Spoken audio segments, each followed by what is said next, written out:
King Charles secretly trying to engineer a comeback to the disunited kingdom for Prince Harry and maybe even Meghan Markle to try and stop his eldest son, Prince William, and his wife Catherine, the Princess of Wales, from shining so bright?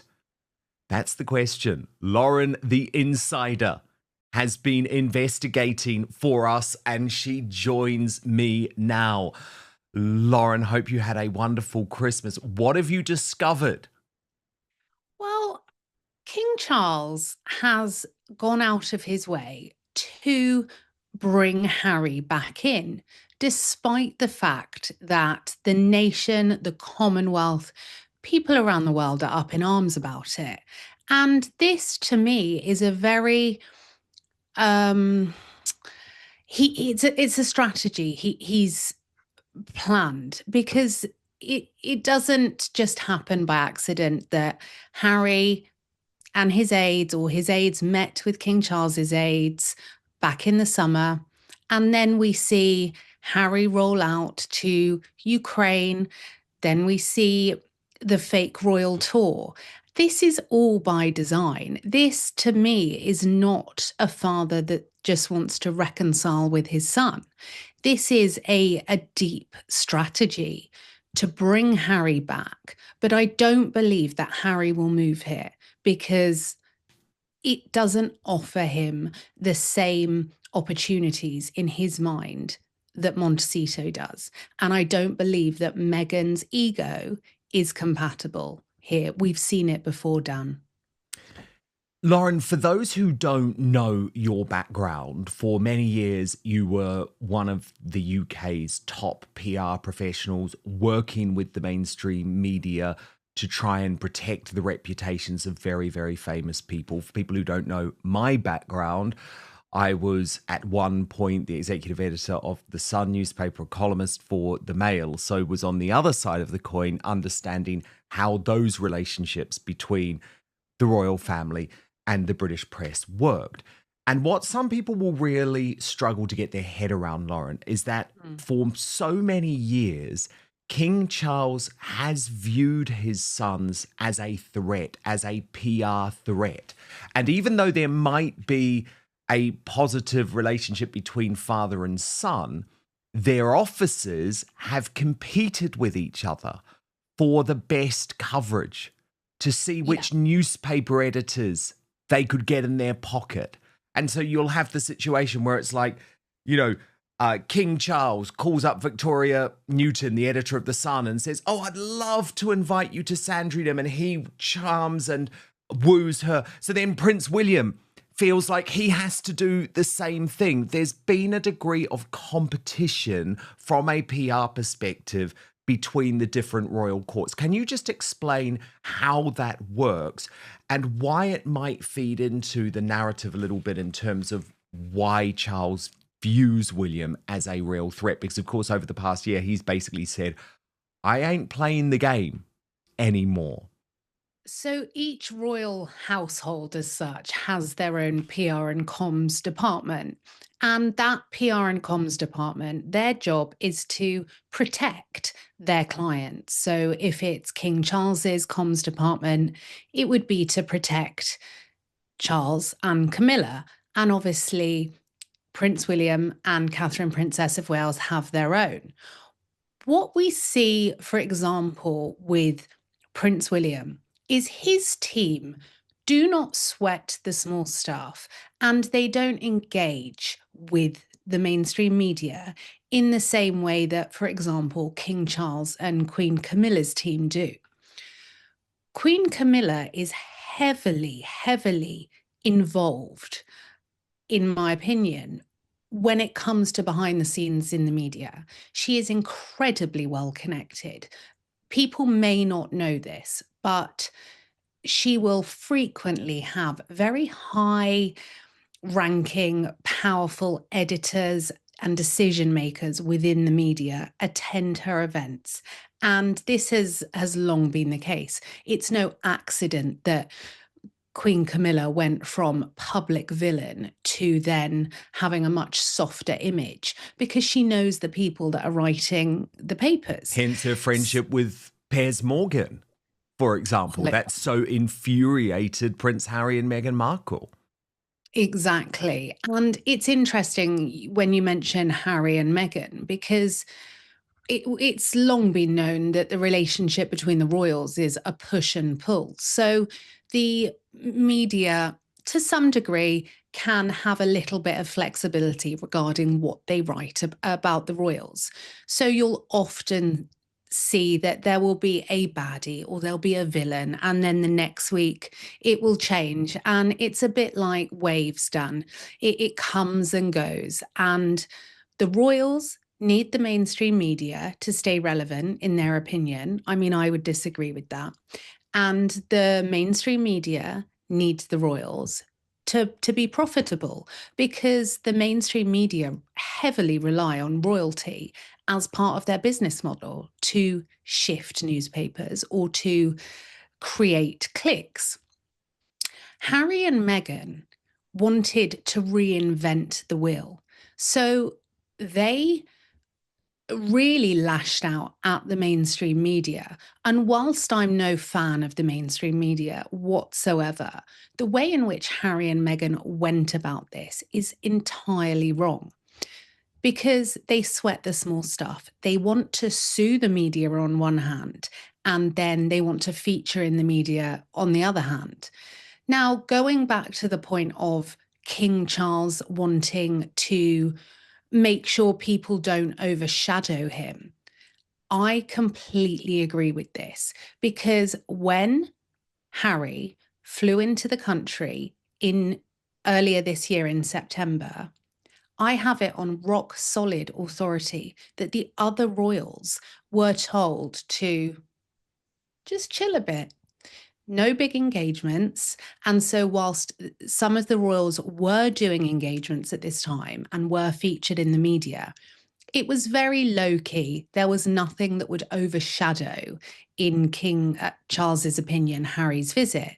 And this is where we saw Harry waltz in, and there was a disconnect between everything that was running in the mainstream media and how we, the public, that, you know, everyone in the Commonwealth, everyone around the world felt, because all of a sudden we were being presented with coverage that was hugely out of touch with how we all feel, because the same mainstream media had brought us the news about how our royal family had been accused of these horrific, inaccurate allegations of racism, and they'd ran lots of pieces from Harry's book, which were just so vulgar. And so this this had come from the king when Harry came in, and all the media were writing positively. This came from the king, and the reason I know this, and you know as well, Dan, media will not write favorably about someone who is suing them, who is taking a huge newspaper to trial in the new year. They will not write nicely about them. We only need to look down about how they've written about us. When I've been reporting for you, they said I petrified a reporter and they got the name of your show wrong on purpose. The mainstream media will go for you if you threaten them. And when I say threaten them, obviously we've never threatened them, but we hold a light up and we show how they operate. Well, we do threaten them because we're revealing how they really work, and we know how they really work because we were doing it for such a long time. That is a threat to their business model, which is already collapsing. Right out of the gate, the presenter detonates the central claim. King Charles is not acting as a father, he's acting as a strategist. This immediately reframes the entire reconciliation narrative. The question isn't, does Charles miss Harry? The question is Harry being used as a weapon? Weapon against whom? Prince William and Catherine. The suggestion is explosive, that Charles may be deliberately destabilizing his heir's momentum by engineering Harry's return. Lauren's assertion is damning. Palace aides meeting Harry's aides. Carefully timed appearances. The Ukraine visit. The so-called fake royal tour. This is framed as coordinated choreography, not coincidence. The implication: Harry isn't freelancing, he's being enabled. And crucially, Lauren makes a brutal assessment: Harry won't return permanently, Meghan's ego won't tolerate the UK. This is about leverage, not relocation. This segment rips apart the illusion of royal unity. We're told something the public rarely hears: royal households compete with each other for media dominance. Charles versus William, court versus court, editor versus editor. The monarchy isn't one machine, it's warring PR silos. And Charles, we're told, has always viewed his sons not just as heirs, but as rivals. Here's where things get uncomfortable. Queen Camilla is described as deeply embedded in media circles, personally connected to editors, actively shaping her own rehabilitation. This wasn't organic redemption, it was media engineering. And Harry and Meghan hated it because they wanted control of the narrative, not competition. Lauren lands a devastating blow. Harry and Meghan sue the media, attack the media, yet desperately crave media attention. They sweat the small stuff, obsess over coverage, and try to control every headline while claiming victimhood. That's not principle. That's vanity warfare. This is one of the most explosive revelations in the entire transcript. According to insider authority, other royals were told to scale back engagements so Harry's visit wouldn't be overshadowed. That's not reconciliation. That's manufactured importance. The result: a media narrative completely disconnected from public sentiment. Here's the logic bomb: newspapers do not write kindly about people suing them. Yet Harry received sympathetic coverage. Why? Because the green light came from the palace. And ultimately, from the king. This reveals who's really pulling strings. This is the most important section. Lauren and Dan agree: Prince William is the real danger to Charles's reign. Why? William is modernizing, pulling power away from Charles, acting like a regent in waiting. Harry becomes useful chaos, a destabilizer, a distraction. This segment flips the media narrative on its head. William and Catherine aren't lazy, they're restricted. Because every time they appear, the public response is overwhelming. The contrast with Charles becomes obvious. And Charles doesn't like that. Lauren makes it crystal clear: any return of Harry in any capacity is catastrophic. Why? Because Sussex activity instantly hijacks charity work, engagements, media cycles. They don't complement, they dominate. I mean, I would have used the word threat, but I then just get scared that Keir Starmer, I'm going to get cuffed because I've had that intelligence come to me. It's not a physical threat, but I mean, it's a threat to their business model, isn't it? The thing is, Lauren, that Harry and Charles may have an uneasy truce, because it's sort of like your enemy's enemy is your friend. And from a PR perspective at the moment, for King Charles, as bonkers as this may sound, given the issues that he has with Harry and Meghan, given the issues he has with Andrew and Fergie, William provides the real threat to his reign, to his legacy. Because what you've seen happen over the last few weeks is some brave people start putting their head above the parapet and saying, Charles's reign looks like a disaster. Sure, we have sympathy for him because of the timing of his cancer battle, but everything is unraveling. And that was behind the William interview with Eugene Levy, where he made it clear that there were not going to be any golden gooses, that things in the monarchy were going to change. All of that is for Charles a dagger to the heart. And so what Charles's PR team are doing is thinking, well, Harry, yeah, things aren't great between us and Harry and Charles, but Harry might destabilize things for William, because at the moment, William is gaining too much control, too much power, too much influence. The center of gravity within the British royal family is moving towards William. And for Charles, that's a disaster if William is viewed as a regent, as if he's sort of running a regency.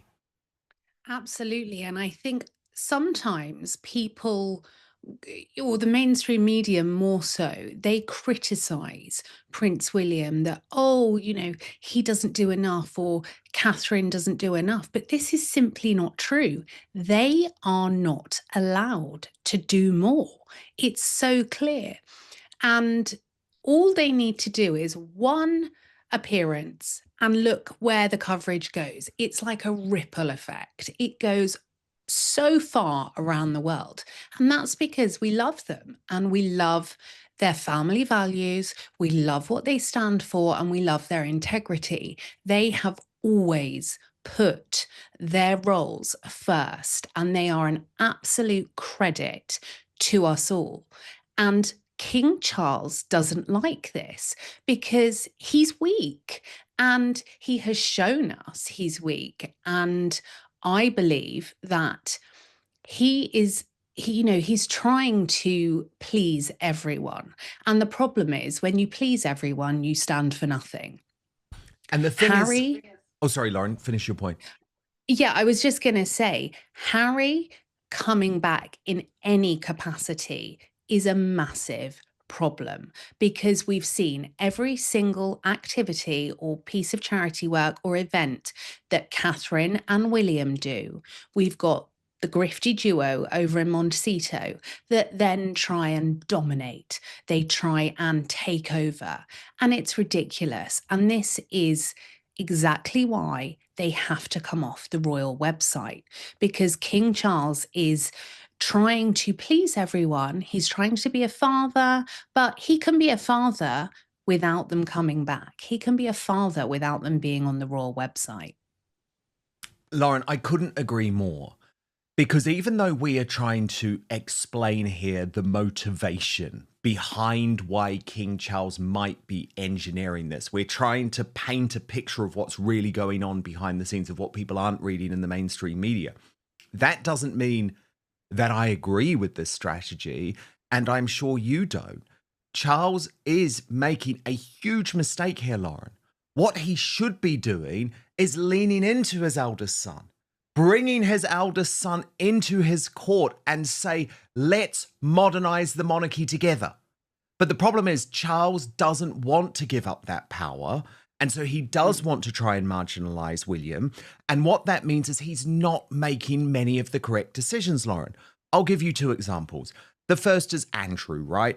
Charles had to make a decision to either stand by his brother, come what may, or do the unthinkable, and do the unthinkable first before you are forced into it.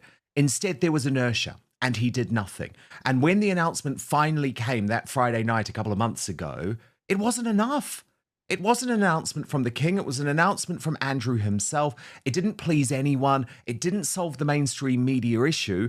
And William was proven right, because just 2 weeks later, Charles had to finally get tough, strip Andrew, boot him out of Royal Lodge, and then his team briefed to the media, oh, this was all down to Charles.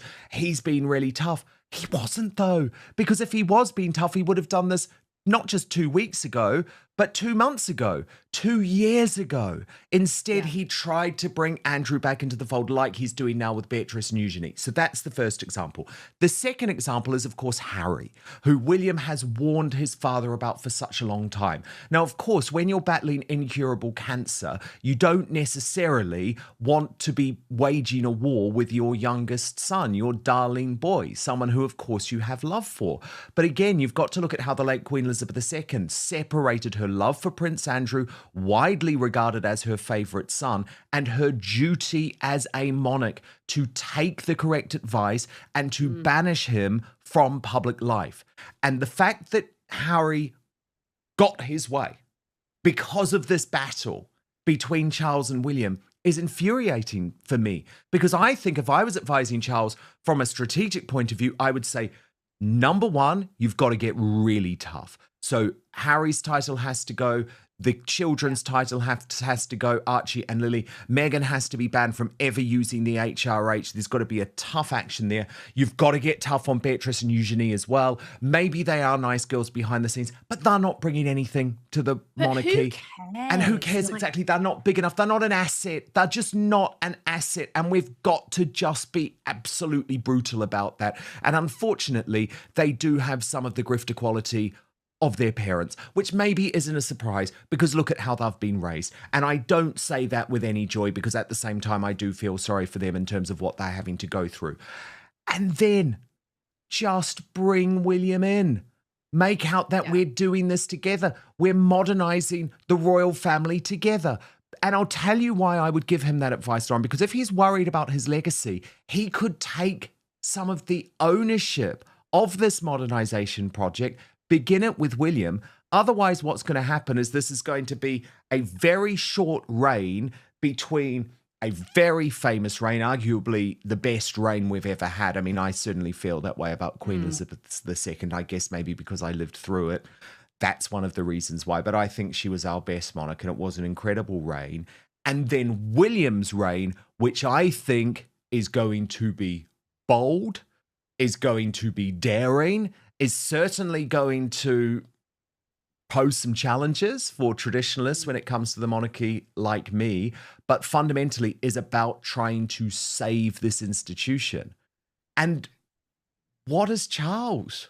When you look at those two different reigns, what's he? He's just going to be a footnote in history if he continues to treat William as a rival rather than an ally. Is making a huge mistake because Charles's reign is, and this is me just being factual, it's very, very forgettable.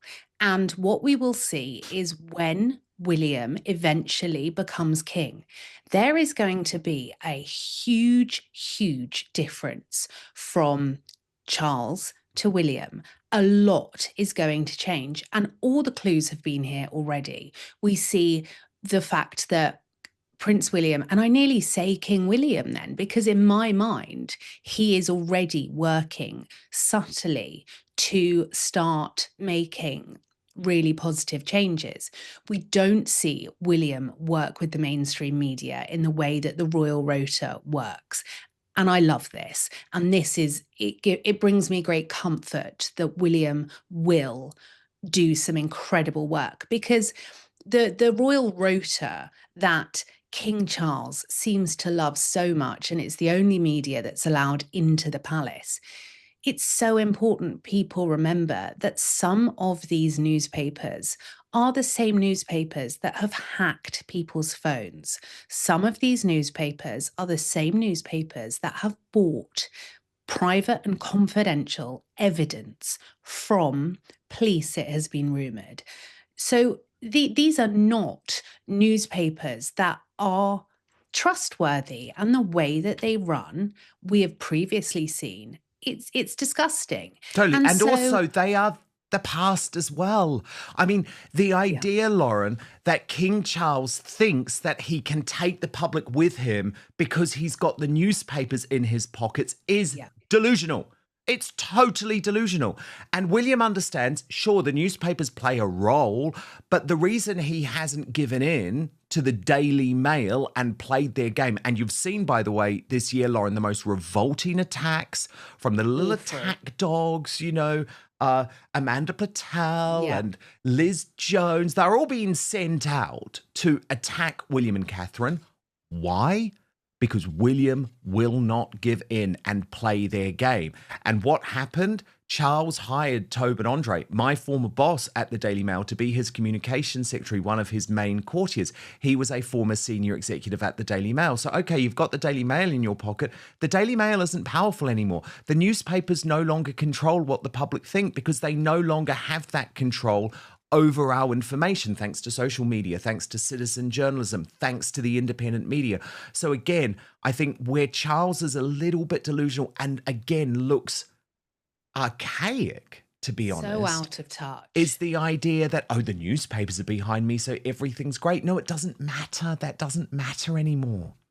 Yeah, absolutely. I spoke to Tom Sykes recently and he was reiterating that no there's no outside media that's brought into the palace. It's very much the Royal Rota, which we know is propaganda.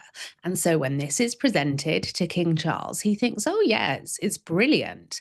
But I'm afraid that King Charles has ultimately, in my opinion, made a decision to align himself with the mainstream media and with Harry. And the fallout of that is there's a massive disconnect between us, the public, and our friends in the Commonwealth and people around the world. And also, uh, there's no protection for Prince William as well. So, on one side, you've got Harry and Charles, and the other side, there's the rest of us. And King Charles is making a devastating he's putting a foot wrong that I can't even convey how disastrous it is, because no one reads the mainstream media now. It was previously a way to control people. We saw, even if you go back, pre-pandemic, people were consuming it. Post-pandemic, we are in a totally different landscape. People go on YouTube to get their news. People follow content creators direct. So Charles is only appealing to a very small slice of the public, and that is, is carving out a huge amount of people that he is ostracizing with this. Now, on the note of Andrew Mountbatten Windsor, we saw King Charles did not take action. It was Andrew that made the statement, which is insanity, because he should have never had the power to have made that statement in his own words. And we've still got no clarification from the palace as to why this even happened. Now, we all know it's through public pressure, and it's the book that came out from Virginia Giuffre, and it's the fact that Andrew and Sarah both lied about the Epstein emails and the timeline. But we haven't had that in black and white. And the palace do as little as possible to just get away with things. And that has to change, because then, through public outcry, they went a step further.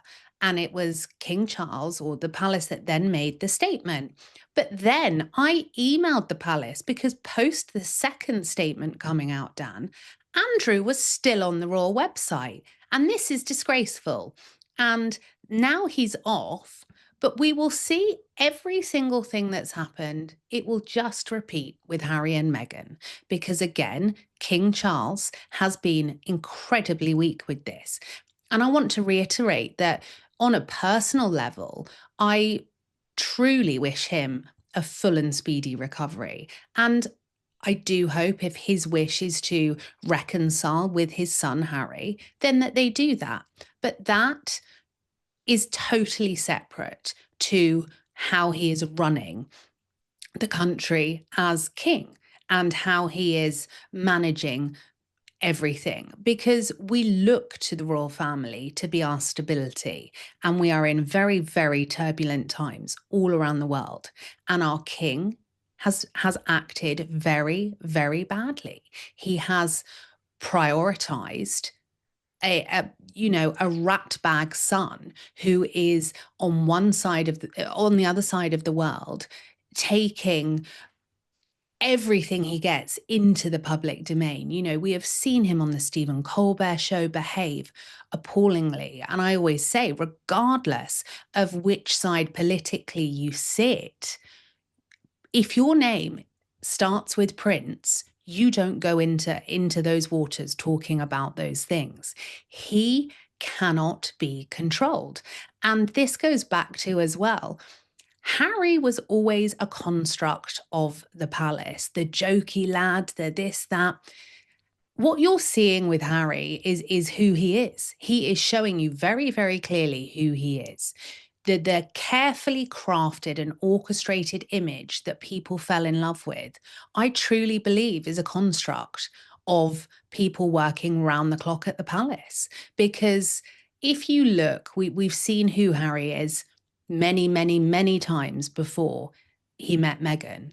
And I believe that his behaviour has just got considerably worse since Meghan. No, but you're completely right, Lauren. It was a construct and it was created. And that's why he never understood how much protection he had. And for example, you've seen all of that unravel with the Centre Bali bullying allegations this year. Yeah. Fascinating deep dive. Thank you so much. That is Lauren the Insider. You must subscribe to her brilliant YouTube channel for so much more of this. And while you're at it, you can subscribe to our Substack too. Andrew, Harry, Eugenie and Beatrice. Same mistake every time. Delay in action, forced decisions, public humiliation. Charles doesn't lead. He reacts. And that's fatal for a monarch. Lauren's brutal prescription. Strip Harry's title. Strip the children's titles. Ban Meghan from Her Royal Highness usage. Remove non-working royals completely. Harsh. Yes. Necessary. According to this analysis, absolutely. This is devastating. Charles is framed as a footnote between two giants, overshadowed by Elizabeth II, about to be eclipsed by William. Unless he changes course, history won't remember him kindly. The biggest miscalculation? Charles thinks newspapers still control public opinion. They don't. Social media, YouTube, independent creators. The gatekeepers are gone, and Charles is still playing a 1990s game. The Andrew scandal is framed as a dress rehearsal. Same errors. Same weakness. Same public outrage.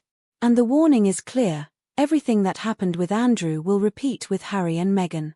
Final hammer blow. Harry is no longer a palace construct. He's exposed. The cheeky prince image? Manufactured. What we're seeing now, the Royal Harry unfiltered, uncontrolled, politicized. And once the illusion is gone, it never comes back. This isn't reconciliation. This isn't compassion. This isn't family healing. This is power struggle, ego management, media manipulation, a king afraid of his heir. And the tragedy? Charles is weakening the monarchy, trying to save himself. Your turn, no holding back. Do you believe King Charles is using Harry to undermine Prince William? Is this reconciliation or a reckless PR gamble? Has Charles proven himself too weak to lead in a crisis? Like if you think William should be fully empowered now. Comment with your verdict, we're reading every one. Subscribe for uncensored royal analysis the mainstream media won't touch. Because if the palace won't tell the truth, independent voices will.